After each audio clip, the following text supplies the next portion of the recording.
Section 3. The young man who called himself a friend of Henri de Marsay was a rattle-head who had come from the provinces, and whom the young men then in fashion were teaching the art of running through an inheritance. But he had one last leg to stand on in his province, in the shape of a secure establishment. He was simply an heir who had passed without any transition from the pittance of 100 francs a month to the entire paternal fortune, and who, if he had not wit enough to perceive that he was laughed at, was sufficiently cautious to stop short at 2/3 of his capital. He had learned at Paris, for a consideration of some thousands of francs, the exact value of harness, the art of not being too respectful to his gloves, learned to make skillful meditations upon the right wages to give people, and to seek out what bargain was the best to close with them. He set store on his capacity to speak in good terms of his horses, of his Pyrenean hound, to tell by her dress, her walk, her shoes, to what class a woman belonged, to study écarté, remember a few fashionable catchwords, and win by his sojourn in Parisian society the necessary authority to import later into his province a taste for tea and silver of an English fashion, and to obtain the right of despising everything around him for the rest of his days. De Marsay had admitted him to his society in order to make use of him in the world, just as a bold speculator employs a confidential clerk. The friendship, real or feigned, of de Marsay was a social position for Paul de Manerville, who on his side thought himself astute in exploiting after his fashion his intimate friend. He lived in the reflecting lustre of his friend, walked constantly under his umbrella, wore his boots, gilded himself with his rays. When he posed in Henri's company or walked at his side, he had the air of saying, "Don't insult us, we are real dogs." He often permitted himself to remark fatuously, "If I were to ask Henri for such and such a thing, he is a good enough friend of mine to do it." But he was careful never to ask anything of him. He feared him, and his fear, although imperceptible, reacted upon the others and was of use to de Marsay. "De Marsay is a man of 1,000," said Paul. "Ah, you will see, he will be what he likes. I should not be surprised to find him one of these days Minister of Foreign Affairs. Nothing can withstand him." He made of de Marsay what Corporal Trim made of his cap, a perpetual instance. "Ask de Marsay and you will see." Or again, "The other day we were hunting, de Marsay and I. He would not believe me, but I jumped a hedge without moving on my horse." Or again, "We were with some women, de Marsay and I, and upon my word of honor, I was," etc. Thus Paul de Manerville could not be classed among the great, illustrious, and powerful family of fools who succeed. He would one day be a deputy. For the time he was not even a young man. His friend de Marsay defined him thus: "You ask me what is Paul? Paul? Why, Paul de Manerville." "I am surprised, my dear fellow," he said to De Marsay, "to see you here on a Sunday." "I was going to ask you the same question." "Is it an intrigue?" "An intrigue? Bah! I can mention it to you without compromising my passion. Besides, a woman who comes to the Tuileries on Sundays is of no account, aristocratically speaking." "Hold your tongue then, or I shall tell you nothing. Your laugh is too loud, you will make people think that we have lunched too well. Last Thursday, here on the Terrasse des Feuillants, I was walking along, thinking of nothing at all, but when I got to the gate of the Rue de Castiglione, by which I intended to leave, I came face to face with a woman, or rather a young girl, who, if she did not throw herself at my head, stopped short less, I think, from human respect than from one of those movements of profound surprise which affect the limbs, creep down the length of the spine, and cease only in the sole of the feet, to nail you to the ground.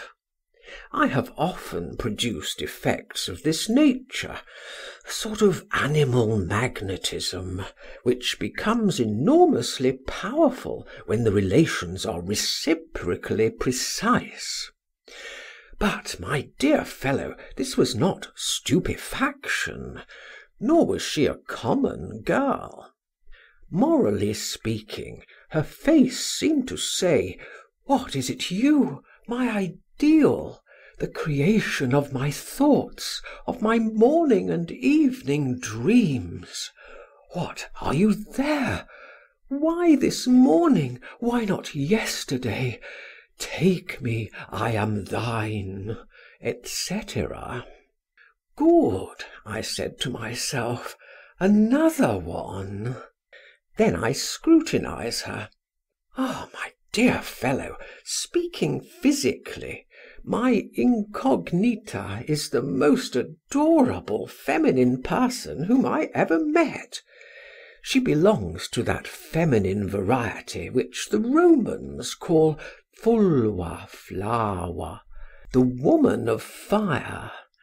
And in chief, what struck me the most, what I am still taken with, are her two yellow eyes, like a tiger's, a golden yellow that gleams, living gold, gold which thinks, gold which loves, and is determined to take refuge in your pocket. "My dear fellow, we are full of her," cried Paul. "She comes here sometimes, the girl with the golden eyes. That is the name we have given her. She is a young creature, not more than 22, and I have seen her here in the time of the Bourbons, but with a woman who was worth 100,000 of her." "Silence, Paul. It is impossible for any woman to surpass this girl. She is like the cat who rubs herself against your legs, a white girl with ash-colored hair, delicate in appearance, but who must have downy threads on the third phalanx of her fingers, and all along her cheeks a white down, whose line, luminous on fine days, begins at her ears and loses itself on her neck." "Ah, the other, my dear De Marsay, she has black eyes which have never wept, but which burn, black eyebrows which meet and give her an air of hardness, contradicted by the compact curve of her lips. on which the kisses do not stay, lips burning and fresh, a Moorish colour that warms a man like the sun.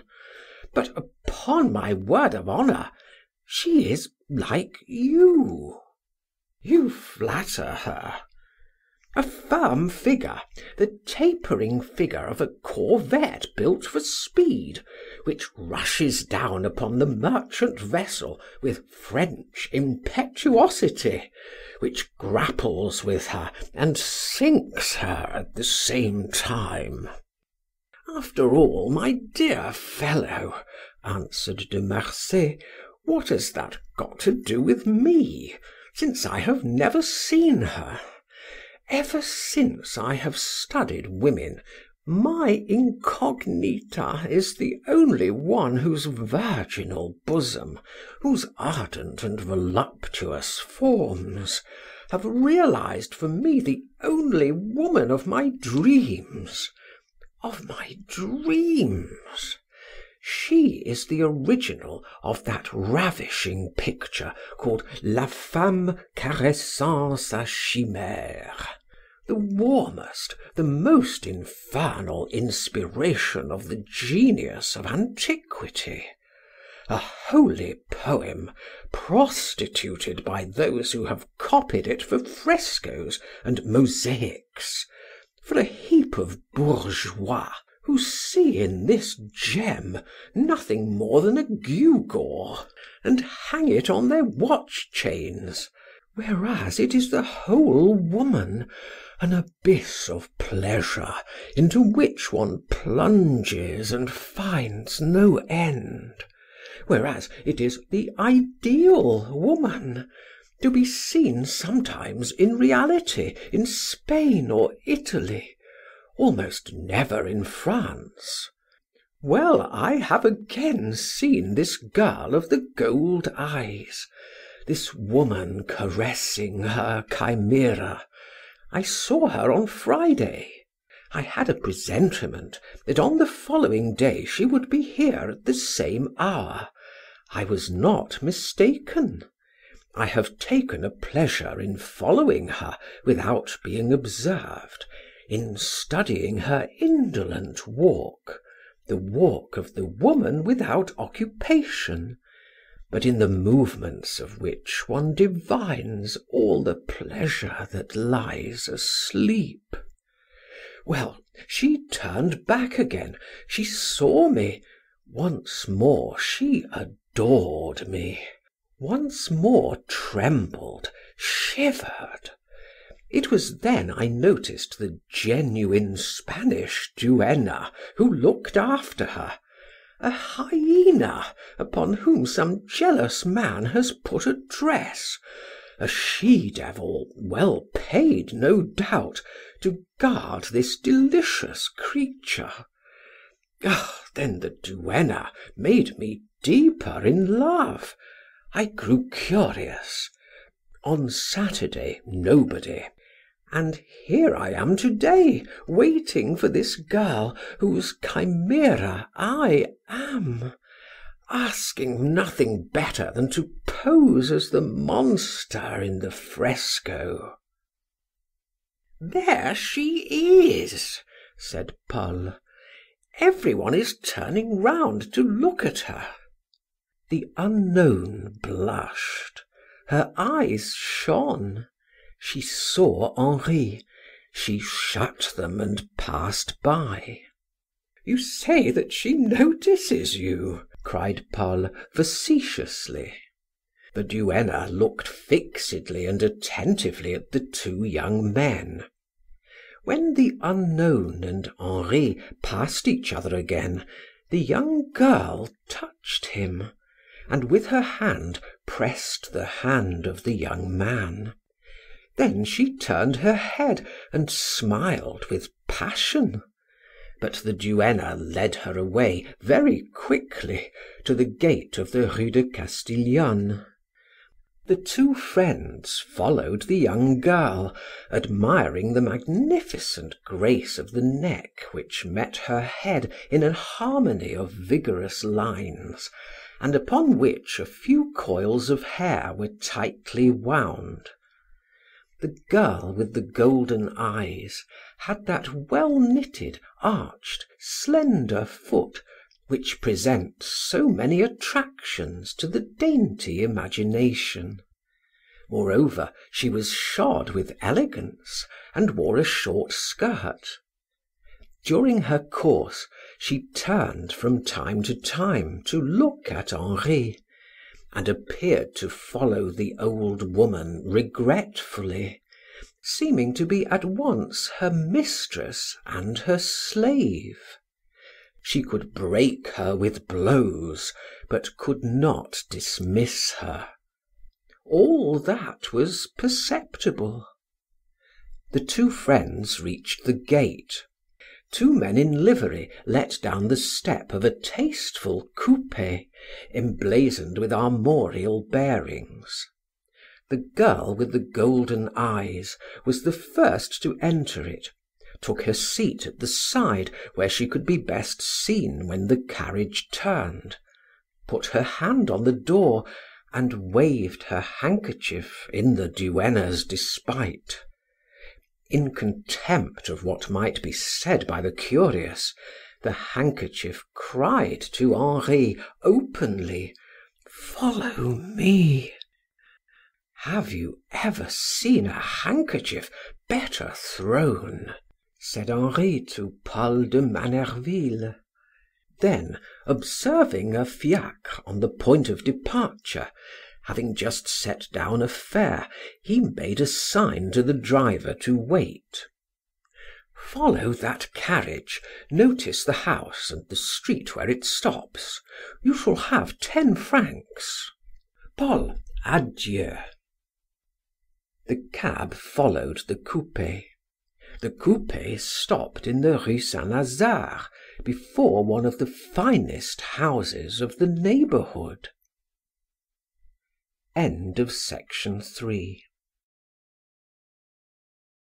Section 4. De Marsay was not impulsive. Any other young man would have obeyed his impulse to obtain at once some information about a girl who realized so fully the most luminous ideas ever expressed upon women in the poetry of the East, but too experienced to compromise his good fortune, he had told his coachman to continue along the Rue Saint-Lazare and carry him back to his house. The next day, his confidential valet, Laurent by name, as cunning a fellow as the Frontin of the old comedy, waited in the vicinity of the house inhabited by the unknown for the hour at which letters were distributed. In order to be able to spy at his ease and hang about the house, he had followed the example of those police officers who seek a good disguise, and bought up cast-off clothes of an Auvergnat, the appearance of whom he sought to imitate. When the postman who went the round of the Rue Saint-Lazare that morning passed by, Laurent feigned to be a porter unable to remember the name of a person to whom he had to deliver a parcel, and consulted the postman. Deceived at first by appearances, this personage, so picturesque in the midst of Parisian civilization, informed him that the house in which the girl with the golden eyes dwelt belonged to Don Hijos, Marquis de San Real, grandee of Spain. Naturally, it was not with the Marquis that the Auvergnat was concerned. "My parcel," he said, "is for the Marquise." "She is away," replied the postman. "Her letters are forwarded to London." "Then the Marquise is not a young girl who—" "Ha!" said the postman, interrupting the valet de chambre and observing him attentively. "You are as much a porter as I'm. Laurent chinked some pieces of gold before the functionary, who began to smile. "Come, here's the name of your quarry," he said, taking from his leather wallet a letter bearing a London stamp, upon which the address to Mademoiselle Paquita Valdez, Rue Saint-Lazare, Hôtel San Real, Paris, was written in long, fine characters, which spoke of a woman's hand. "Could you tap a bottle of Chablis with a few dozen oysters and a filet sauté with mushrooms to follow it?" said Laurent, who wished to win the postman's valuable friendship. "At 9:30, when my round is finished. Where?" "At the corner of the Rue de la Chaussée d'Antin and the Rue Neuve des Mathurins, at the Puits Sans Vin," said Laurent. "Hark ye, my friend," said the postman, when he rejoined the valet an hour after this encounter, "if your master is in love with the girl, he's in for a famous task. I doubt you'll not succeed in seeing her. In the 10 years that I've been postman in Paris, I have seen plenty of different kinds of doors, but I can tell you, and no fear of being called a liar by any of my comrades, there never was a door so mysterious as Monsieur de Saint Real's. No one can get into the house without the Lord knows what counterword. And notice, it has been selected on purpose between a courtyard and a garden, to avoid any communication with other houses. The porter is an old Spaniard who never speaks a word of French, but peers at people as Vidocq might, to see if they are not thieves. If a lover, a thief, or you, I make no comparisons, could get the better of this first wicket, well, in the first hall, which is shut by a glazed door, you would run across a butler surrounded by lackeys, an old joker more savage and surly even than the porter. If anyone gets past the porter's lodge, my butler comes out, waits for you at the entrance, and puts you through a cross-examination like a criminal. That has happened to me, a mere postman. He took me for an eavesdropper in disguise, he said, laughing at his nonsense. As for the servants, don't hope to get aught out of them. I think they are mutes. No one in the neighborhood knows the color of their speech. I don't know what wages they can pay them to keep them from talk and drink. The fact is, they are not to be got at, whether because they are afraid of being shot, or that they have some enormous sum to lose in the case of an indiscretion. If your master is fond enough of Mademoiselle Paquita Valdez to surmount all these obstacles, he certainly won't triumph over Dona Concha Marialva, the duenna who accompanies her, and would put her under her petticoats sooner than leave her. The two women look as if they were sewn to one another. All that you say, worthy postman, went on Laurent, after having drunk off his wine, confirms me in what I have learned before. Upon my word, I thought they were making fun of me. The fruiterer opposite told me that of nights they let loose dogs whose food is hung up on stakes just out of their reach. These cursed animals think, therefore, that anyone likely to come in has designs on their victuals, and would tear one to pieces. You will tell me one might throw them down pieces, but it seems they have been trained to touch nothing except from the hand of the porter. The porter of the Baron de Nucingen, whose garden joins at the top that of the Hôtel San Real, told me the same thing, replied the postman. Good, my master knows him, said Laurent to himself. Do you know, he went on, leering at the postman. "I serve a master who is a rare man, and if he took it into his head to kiss the sole of the foot of an empress, she would have to give in to him. If he had need of you, which is what I wish for you, for he is generous, could one count on you?" "Lord, Monsieur Laurent, my name is Moinot. My name is written exactly like moineau, magpie. Moinot. Moinot." "Exactly," said Laurent. "I live at number 11, Rue des Trois Frères, on the 5th floor," went on Moinot. "I have a wife and 4 children. If what you want of me doesn't transgress the limits of my conscience and my official duties, you understand, I am your man." "You are an honest fellow," said Laurent, shaking his hand. Paquita Valdes is no doubt the mistress of the Marquis de San Real, the friend of King Ferdinand. Only an old Spanish mummy of 80 years is capable of taking such precautions, said Honoré, when his valet de chambre had related the result of his researches. "Monsieur," said Laurent, "unless he takes a balloon, no one can get into that hotel. You are a fool. Is it necessary to get into the hotel to have Paquita, when Paquita can get out of it?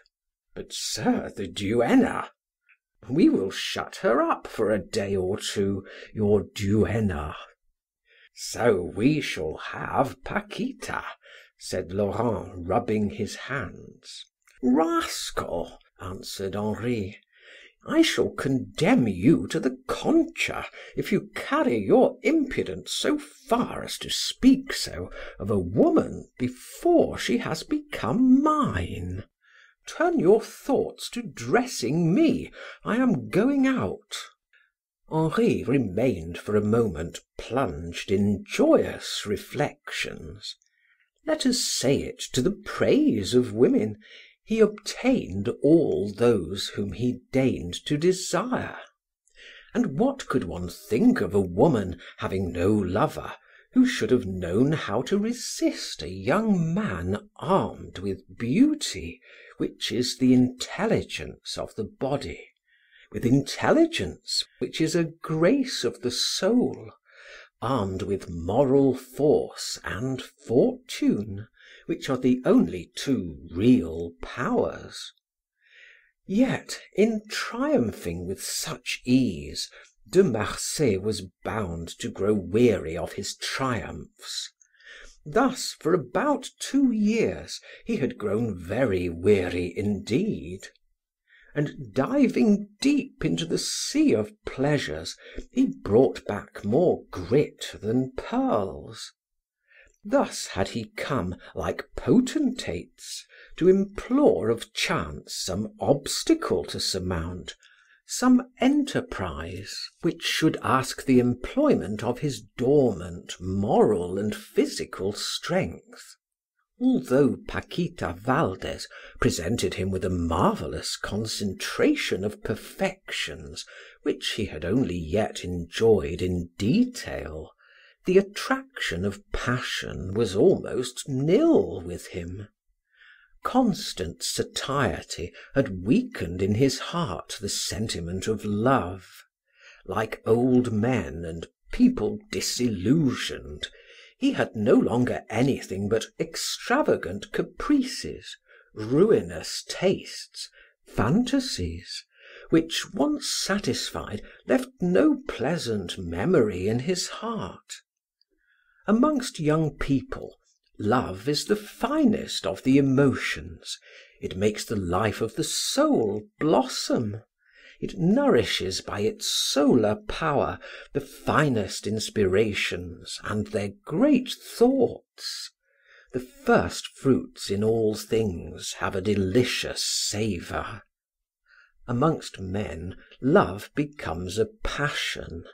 Strength leads to abuse. Amongst old men it turns to vice, impotence tends to extremes. Henri was at once an old man, a man, and a youth. To afford him the feelings of a real love, he needed, like Lovelace, a Clarissa Harlowe.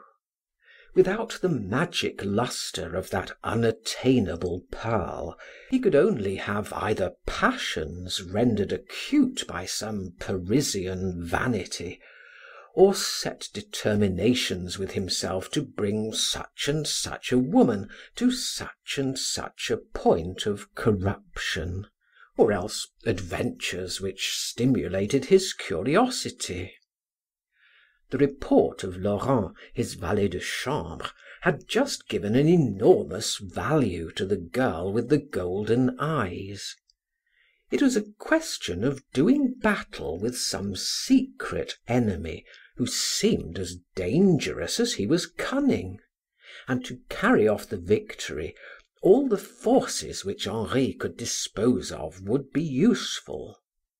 He was about to play in that eternal old comedy which will be always fresh, and the characters in which are an old man, a young girl, and a lover.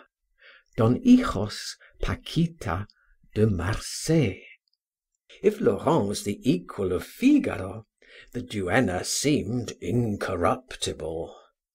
Thus the living play was supplied by chance with a stronger plot than it had ever been by dramatic author. But then is not chance too a man of genius? It must be a cautious game, said Henri to himself. Well, said Paul de Manerville as he entered the room, how are we getting on? I have come to breakfast with you. So be it, said Henri. You won't be shocked if I make my toilette before you. How absurd! We take so many things from the English just now that we might well become as great prudes and hypocrites as themselves, said Henri. Laurent had set before his master such a quantity of utensils, so many different articles of such elegance, that Paul could not refrain from saying, "But you will take a couple of hours over that." "No," said Henri, 2 hours and a half. "Well, then, since we are by ourselves and can say what we like, explain to me why a man as superior as yourself, for you are superior, should affect to exaggerate a foppery which cannot be natural. Why spend 2 hours and a half in adorning yourself, when it is sufficient to spend 1/4 of an hour in your bath, to do your hair in 2 minutes, and to dress? There, tell me your system. I must be very fond of you, my good dunce, to confide such high thoughts to you," said the young man, who was at that moment having his feet rubbed with a soft brush lathered with English soap. "Have I not the most devoted attachment to you?" replied Paul de Manerville. "And do I not like you because I know your superiority?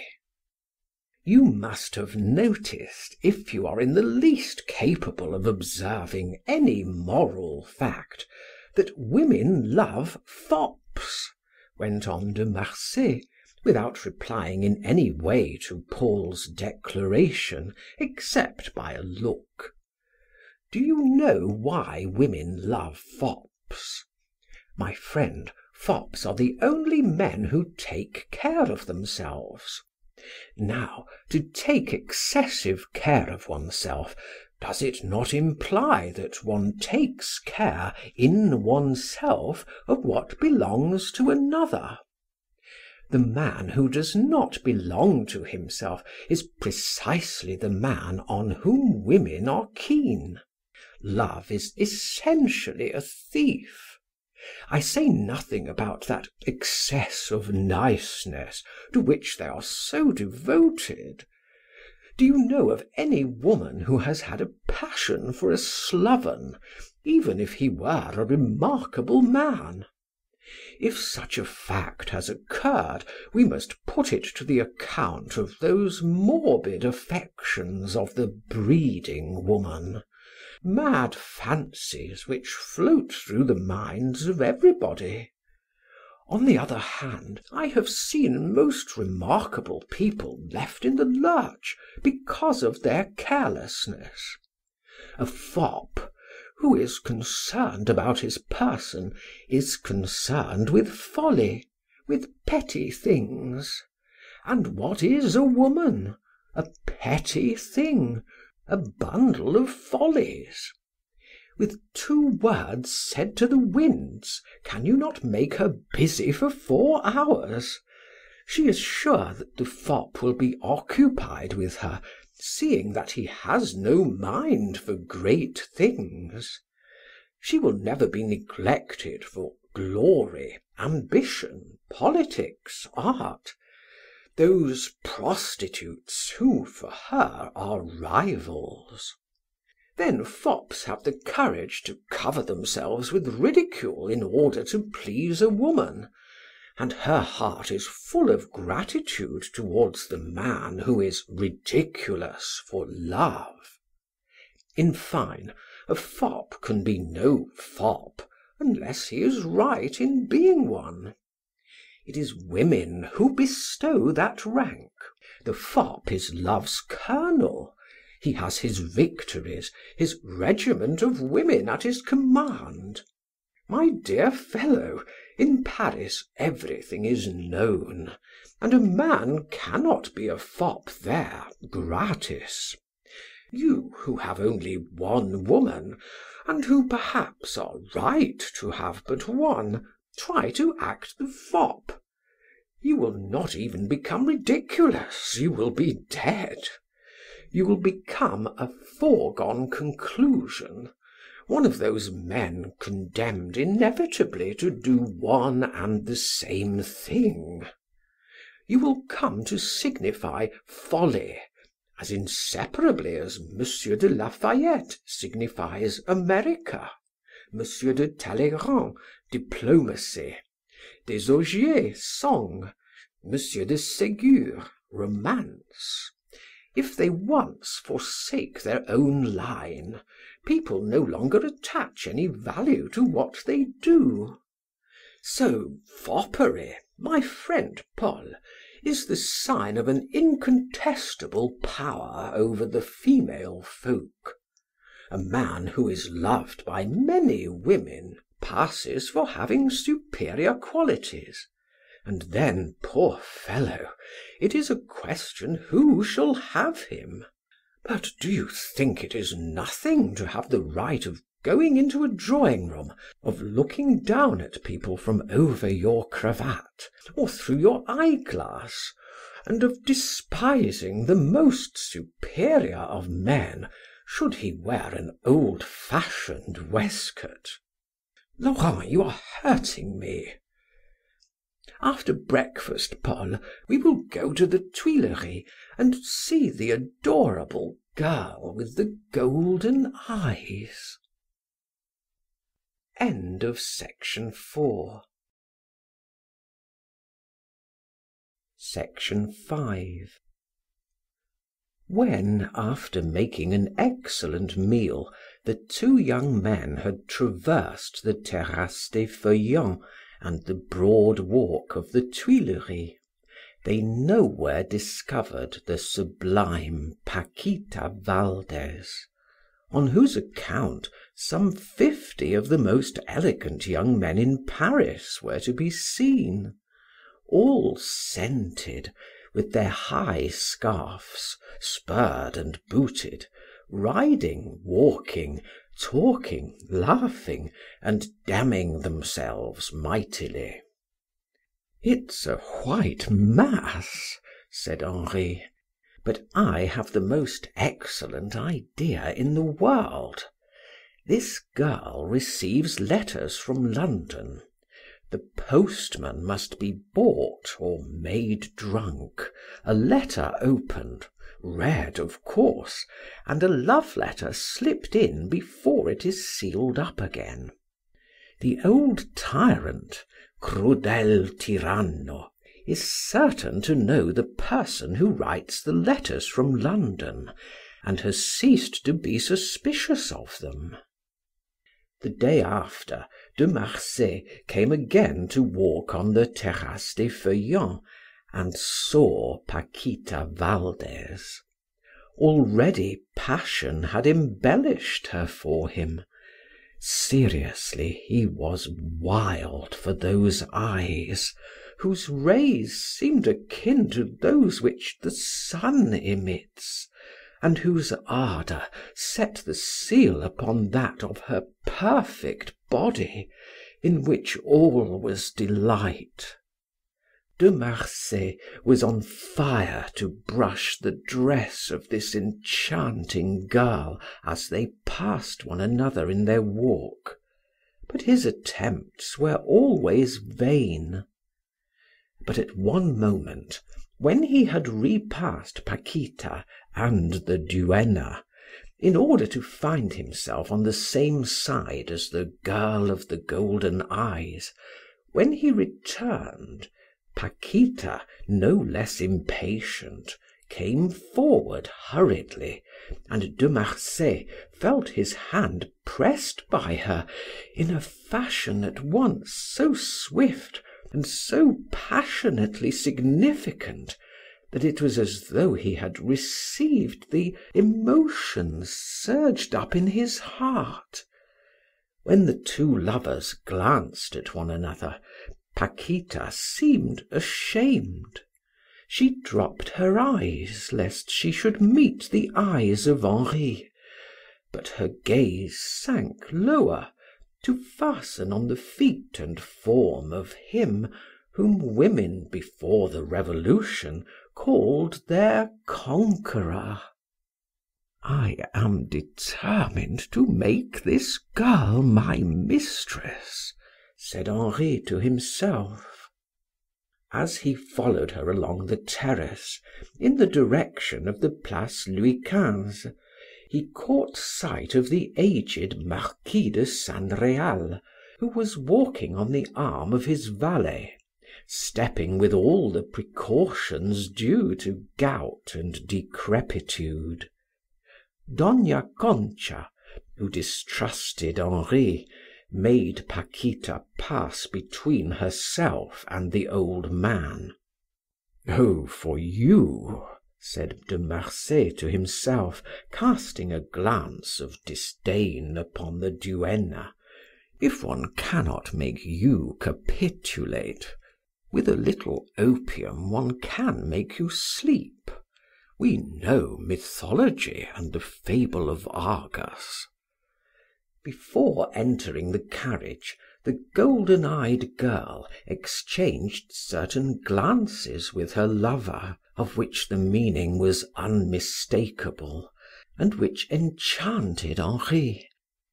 But one of them was surprised by the duenna. She said a few rapid words to Paquita, who threw herself into the coupe with an air of desperation. For some days Paquita did not appear in the Tuileries.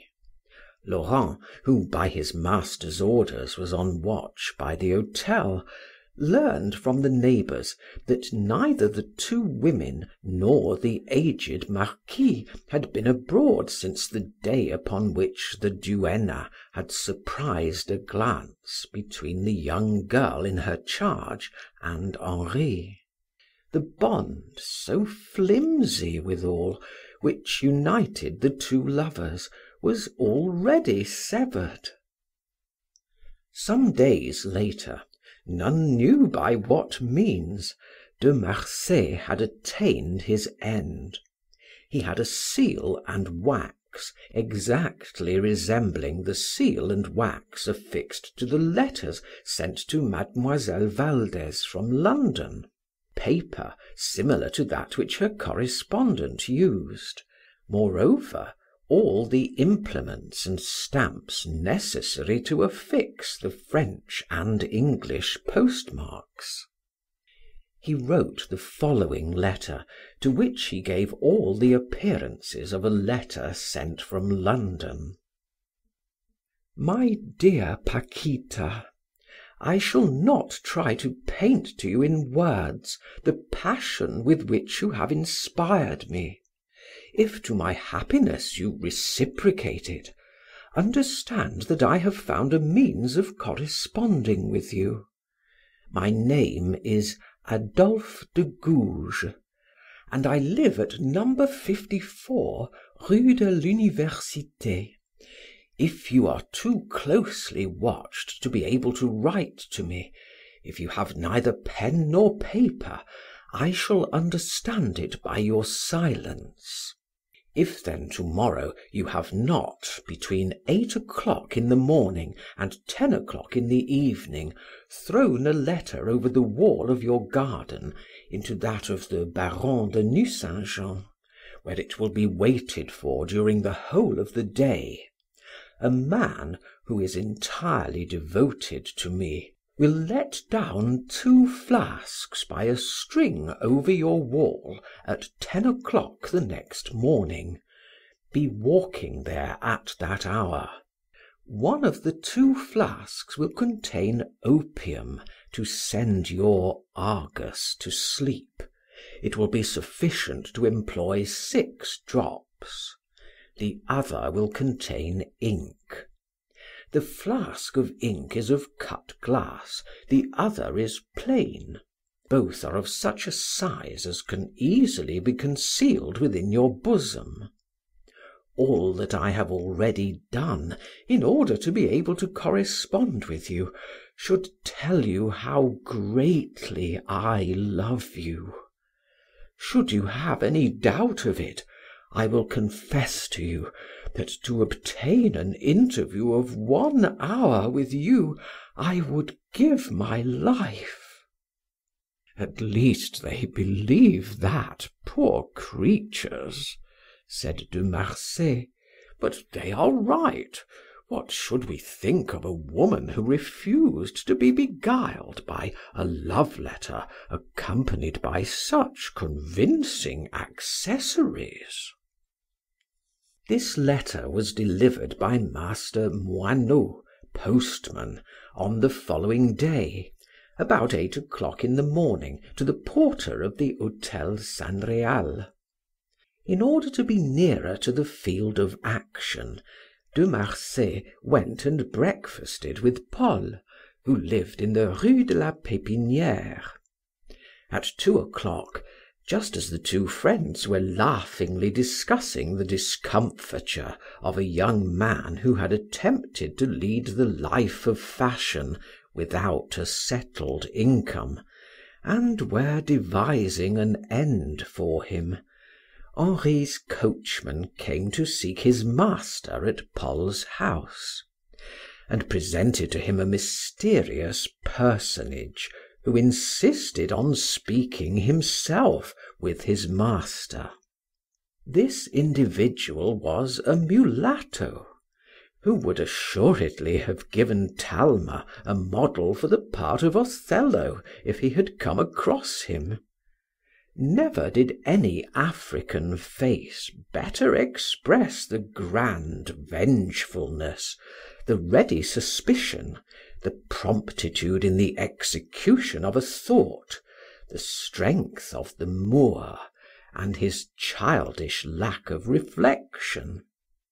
His black eyes had the fixity of the eyes of a bird of prey, and they were framed, like a vulture's, by a bluish membrane devoid of lashes. His forehead, low and narrow, had something menacing. Evidently, this man was under the yoke of some single and unique thought. His sinewy arm did not belong to him. He was followed by a man whom the imaginations of all folk, from those who shiver in Greenland to those who sweat in the tropics, would paint in the single phrase, "He was an unfortunate man." From this phrase, everybody will conceive him according to the special ideas of each country. But who can best imagine his face, white and wrinkled, red at the extremities, and his long beard? Who will see his lean and yellow scarf, his greasy shirt collar, his battered hat, his green frock coat, his deplorable trousers, his dilapidated waistcoat, his imitation gold pin, and battered shoes, the strings of which were plastered in mud? Who will see all that but the Parisian? The unfortunate man of Paris is the unfortunate man in toto, for he has still enough mirth to know the extent of his misfortune.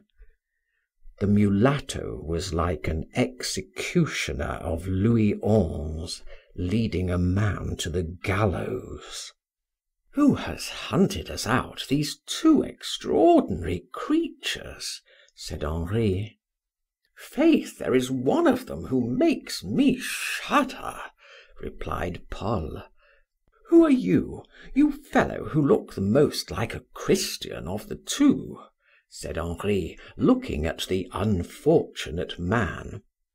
The mulatto stood with his eyes fixed upon the two young men, like a man who understood nothing, and who sought no less to divine something from the gestures and movements of the lips.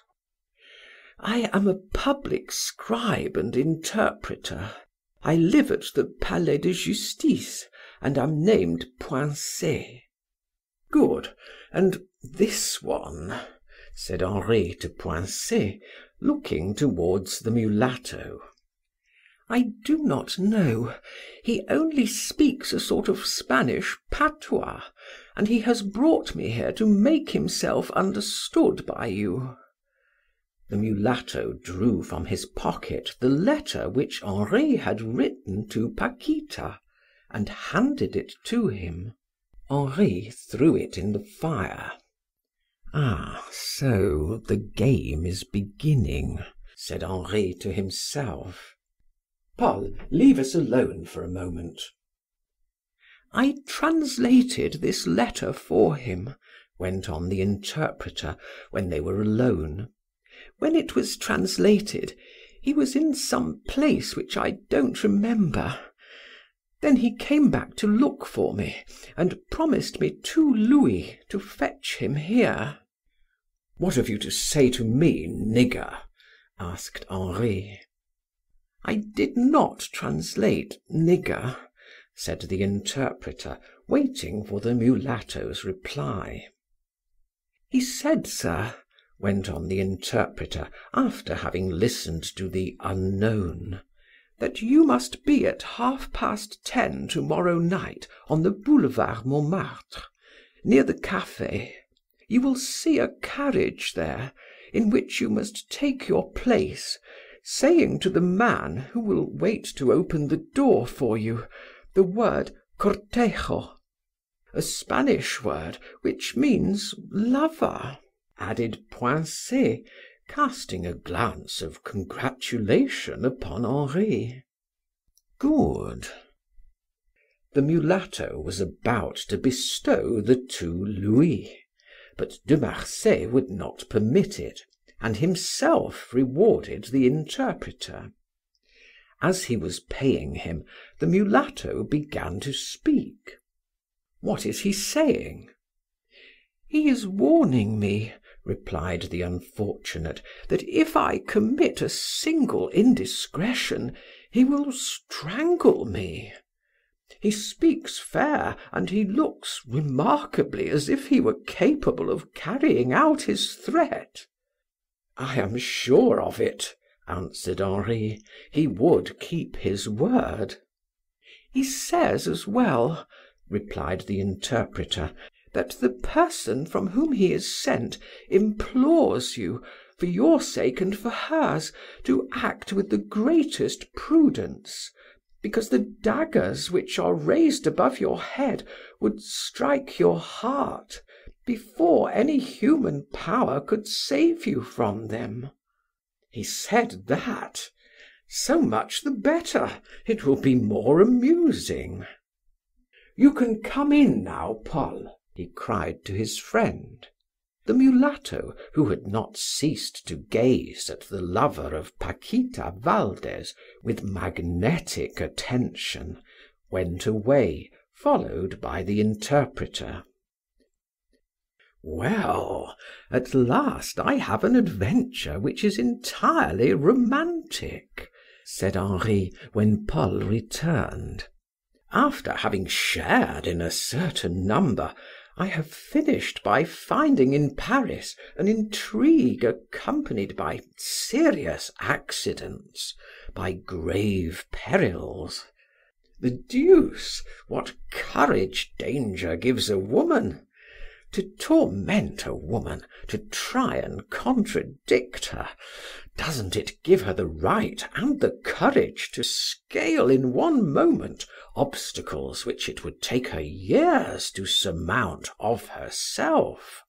Pretty creature, jump then. To die, poor child, daggers. Oh, the imagination of women! They cannot help trying to find authority for their little jests. Besides, can one think of it, Paquita? Can one think of it, my child? The devil take me! Now that I know this beautiful girl, this masterpiece of nature is mine, the adventure has lost its charm.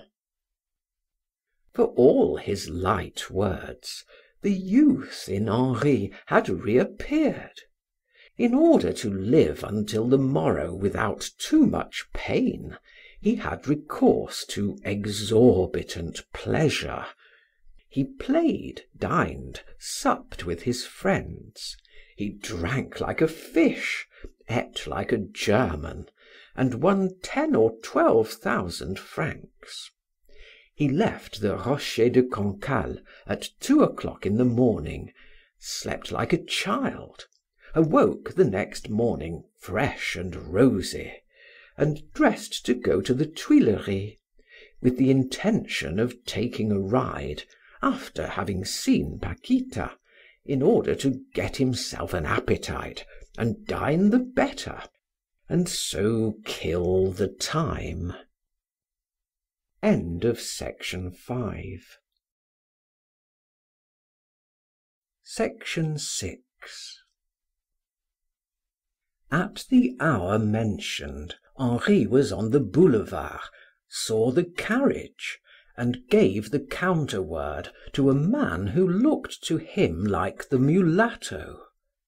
Hearing the word, the man opened the door and quickly let down the step. Henri was so rapidly carried through Paris, and his thoughts left him so little capacity to pay attention to the streets through which he passed, that he did not know where the carriage stopped. The mulatto let him into a house, the staircase of which was quite close to the entrance.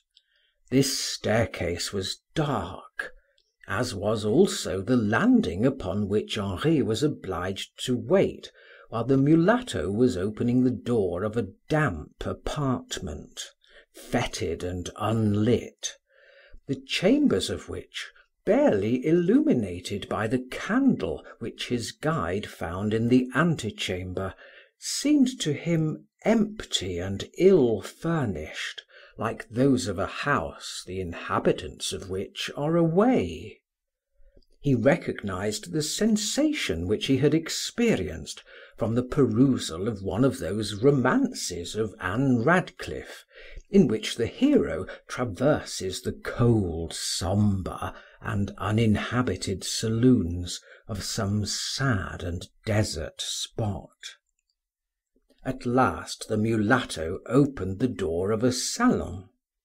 The condition of the old furniture and the dilapidated curtains with which the room was adorned gave it the air of the reception room of a house of ill fame.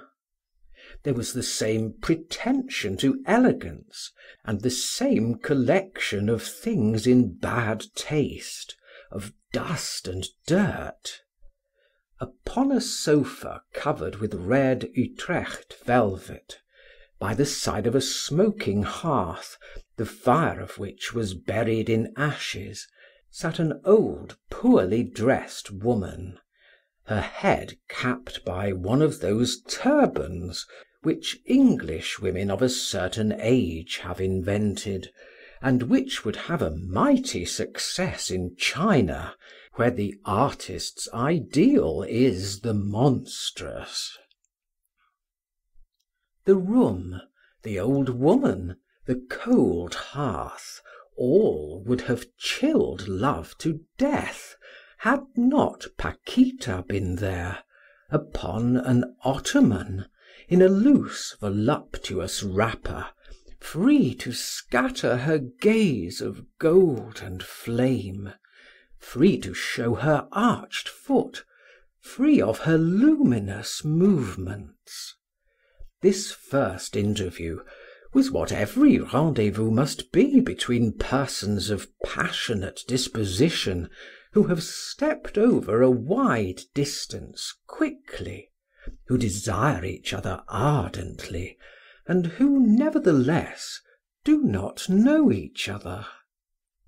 It is impossible that at first there should not occur certain discordant notes in the situation, which is embarrassing until the moment when two souls find themselves in unison. If desire gives a man boldness and disposes him to lay restraint aside, the mistress, under pain of ceasing to be woman, however great may be her love, is afraid of arriving at the end so promptly, and face to face with the necessity of giving herself, which to many women is equivalent to a fall into an abyss, at the bottom of which they know not what they shall find. The involuntary coldness of the woman contrasts with her confessed passion, and necessarily reacts upon the most passionate lover. Thus ideas, which often float around souls like vapours, determine in them a sort of temporary malady.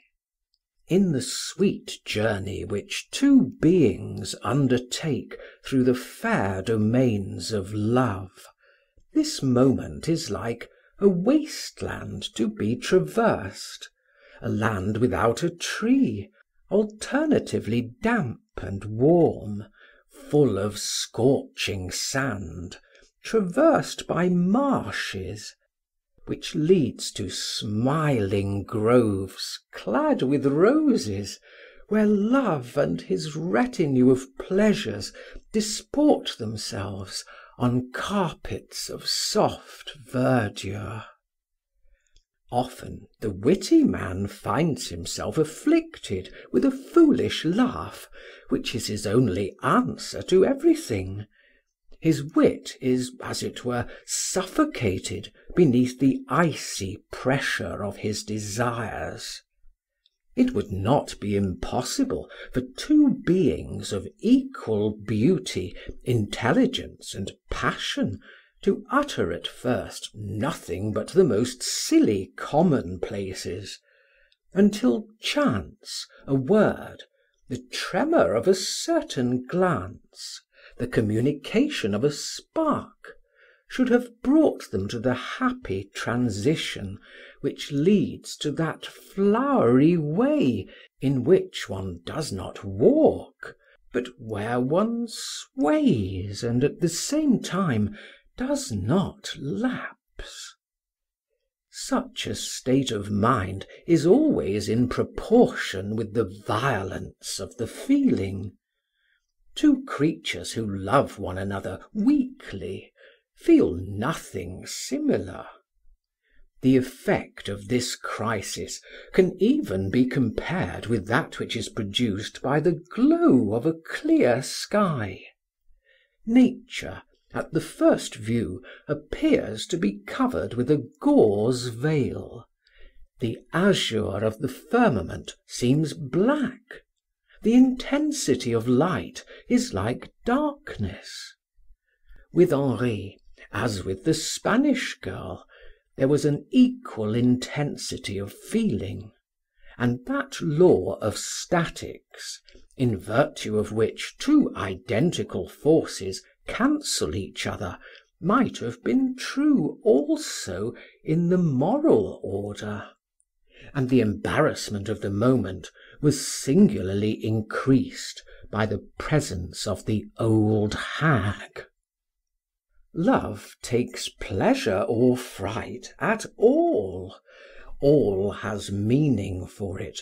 Everything is an omen of happiness or sorrow for it.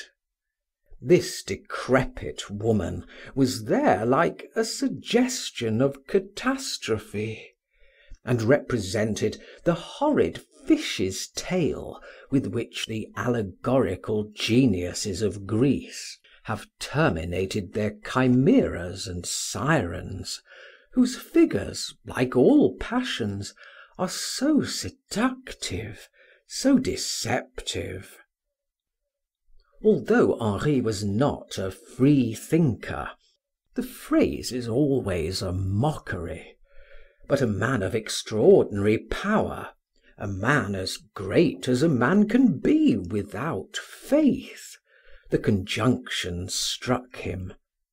Moreover, the strongest men are naturally the most impressionable, and consequently the most superstitious. If indeed one may call superstition the prejudice of the first thoughts, which, without doubt, is the appreciation of the result in causes hidden to other eyes, but perceptible to their own. The Spanish girl profited by this moment of stupefaction to let herself fall into the ecstasy of that infinite adoration which seizes the heart of a woman when she truly loves and finds herself in the presence of an idol for whom she has vainly longed. Her eyes were all joy, all happiness, and sparks flew from them. She was under the charm, and fearlessly intoxicated herself with a felicity of which she had dreamed long. She seemed then so marvelously beautiful to Henri that all this phantasmagoria of rags and old age, of worn red drapery, and of the green mats in front of the armchairs, the ill-washed red tiles, all this sick and dilapidated luxury disappeared. The room seemed lit up, and it was only through a cloud that one could see the fearful harpy fixed and dumb on her red sofa, her yellow eyes betraying the servile sentiments inspired by misfortune or caused by some vice beneath whose servitude one has fallen, as beneath a tyrant who brutalizes one with the flagellations of his despotism. Her eyes had the cold glitter of a caged tiger knowing his impotence and being compelled to swallow his rage of destruction. "Who is that woman?" said Henri to Paquita. But Paquita did not answer. She made a sign that she understood no French, and asked Henri if he spoke English. De Marsay repeated his question in English. "She is the only woman in whom I can confide, although she has sold me already," said Paquita tranquilly. "My dear Adolphe, she is my mother, a slave bought in Georgia for her rare beauty, little enough of which remains today. She only speaks her native tongue." The attitude of this woman and her eagerness to guess from the gestures of her daughter and Henri what was passing between them were suddenly explained to the young man, and this explanation put him at his ease. "Paquita," he said, "are we never to be free then?" "Never," she said, with an air of sadness. "Even now we have but a few days before us." She lowered her eyes, looked at and counted with her right hand on the fingers of her left, revealing so the most beautiful hands which Henri had ever seen. 1, 2, 3. She counted up to 12. "Yes," she said, "we have 12 days." "And after?" "After," she said, showing the absorption of a weak woman before the executioner's axe, and slain in advance, as it were, by a fear which stripped her of that magnificent energy which nature seemed to have bestowed upon her only to aggrandize pleasure and convert the most vulgar delights into endless poems. "After," she repeated. Her eyes took a fixed stare. She seemed to contemplate a threatening object far away. "I do not know," she said. "This girl is mad," said Henri to himself, falling into strange reflections. Paquita appeared to him occupied by something which was not himself, like a woman constrained equally by remorse and passion. Perhaps she had in her heart another love which she alternately remembered and forgot. In a moment, Henri was assailed by 1,000 contradictory thoughts. This girl became a mystery for him.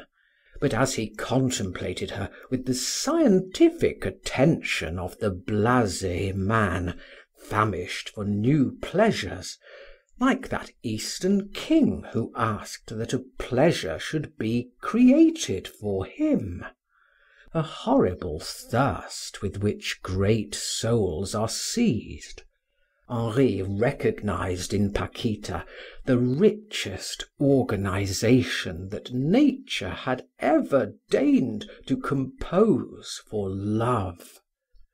The presumptive play of this machinery, setting aside the soul, would have frightened any other man than Henri, but he was fascinated by that rich harvest of promised pleasures, by that constant variety in happiness, the dream of every man, and the desire of every loving woman too.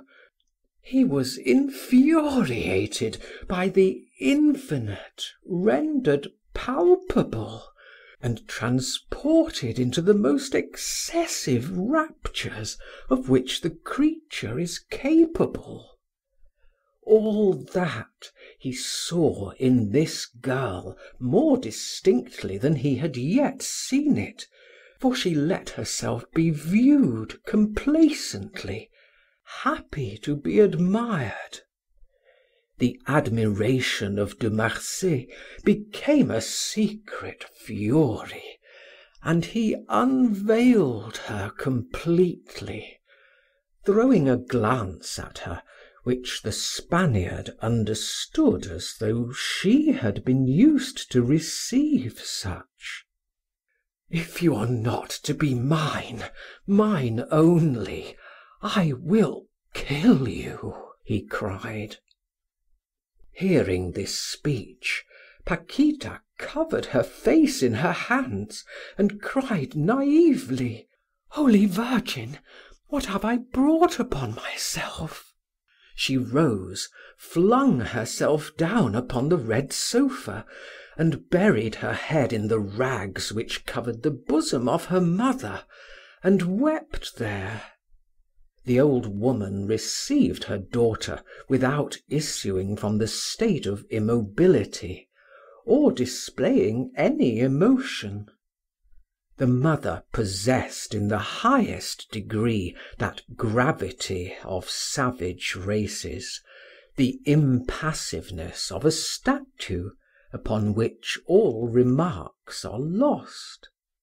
Did she or did she not love her daughter? Beneath that mask, every human emotion might brood, good and evil, and from this creature all might be expected. Her gaze passed slowly from her daughter's beautiful hair, which covered her like a mantle, to the face of Henri, which she considered with an indescribable curiosity. She seemed to ask by what fatality he was there, from what caprice nature had made so seductive a man. "These women are making sport of me," said Henri to himself. At that moment, Paquita raised her head, cast at him one of those looks which reach the very soul and consume it. So beautiful seemed she that he swore he would possess such a treasure of beauty. "My Paquita, be mine. Wouldst thou kill me?" she said fearfully, palpitating and anxious, but drawn towards him by an inexplicable force. "Kill thee? I?" he said, smiling. Paquita uttered a cry of alarm, said a word to the old woman, who authoritatively seized Henri's hand and that of her daughter. She gazed at them for a long time, and then released them, wagging her head in a fashion horribly significant. "Be mine this evening, this moment. Follow me, do not leave me. It must be, Paquita. Dost thou love me? Come." In a moment he had poured out 1,000 foolish words to her, with the rapidity of a torrent coursing between the rocks, and repeating the same sound in 1,000 different forms. "It is the same voice," said Paquita in a melancholy voice which De Marsay could not overhear, "and the same ardor," she added. "So be it. Yes," she said, with an abandonment of passion which no words can describe. "Yes, but not tonight. Tonight, Adolphe, I gave too little opium to La Concha. She might wake up, and I should be lost. At this moment, the whole household believes me to be asleep in my room. In 2 days, be at the same spot, say the same word to the same man. That man is my foster father. Christemio worships me, and would die in torments for me before they could extract one word against me from him. Farewell, she said, seizing Henri by the waist and twining round him like a serpent. She pressed him on every side at once, lifted her head to his, and offered him her lips, then snatched a kiss which filled them both with such a dizziness that it seemed to Henri as though the earth opened. And Paquita cried, "Enough, depart," in a voice which told how little she was mistress of herself. But she clung to him still crying, "Depart," and brought him slowly to the staircase. There the mulatto, whose white eyes lit up at the sight of Paquita, took the torch from the hands of his idol, and conducted Henri to the street.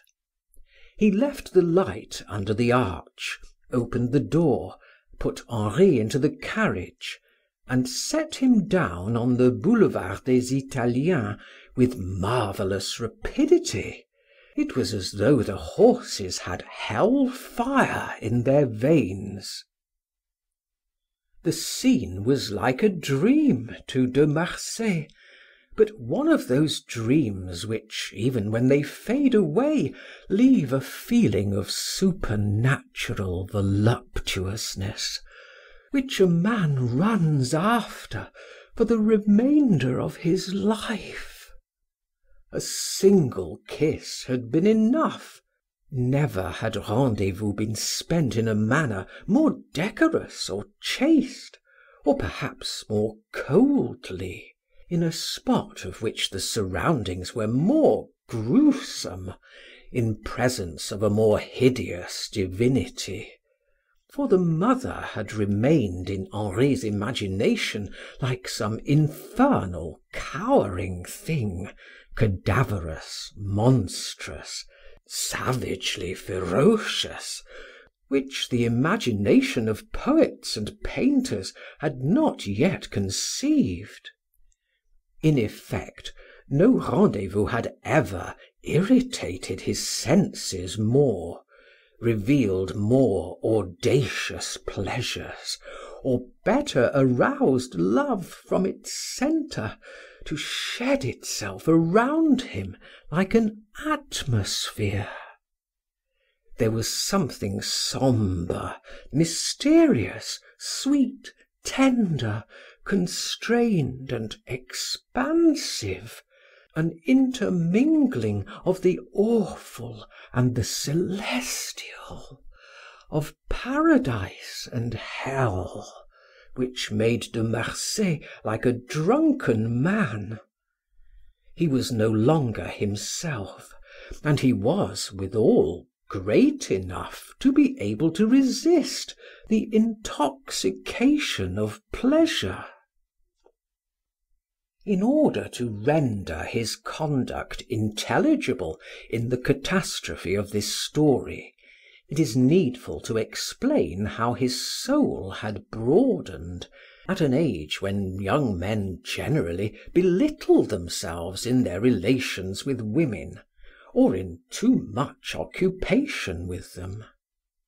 Its growth was due to a concurrence of secret circumstances which invested him with a vast and unsuspected power.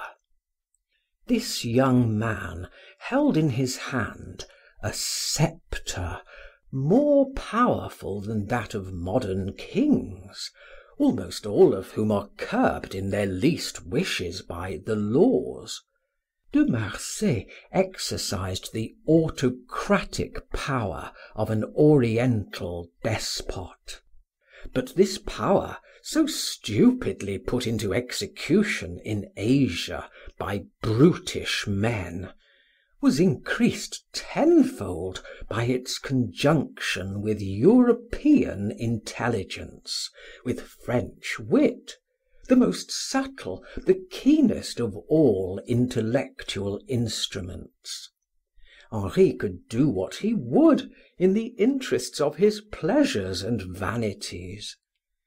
This invisible action upon the social world had invested him with a real but secret majesty, without emphasis and deriving from himself.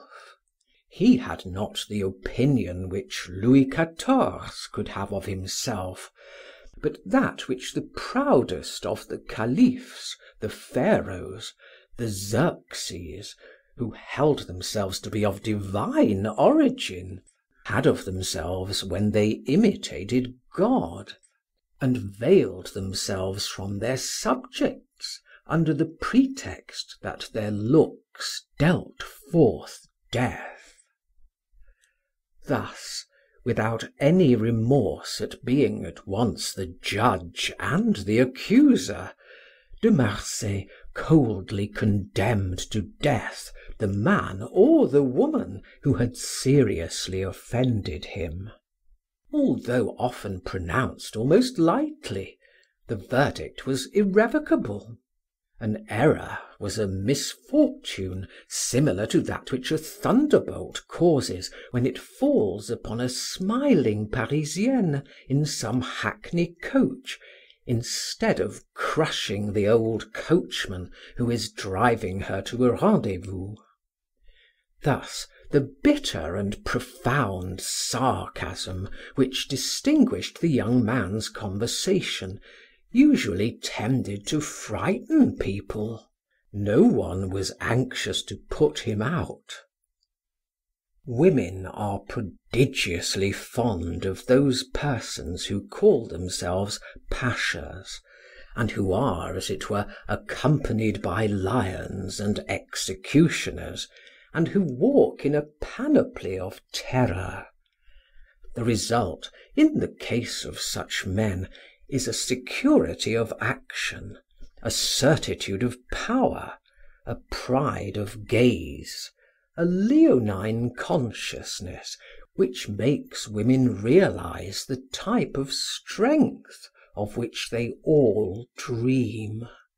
Such was De Marsay. Happy for the moment with his future, he grew young and pliable, and thought of nothing but love as he went to bed. He dreamed of the girl with the golden eyes, as the young and passionate can dream.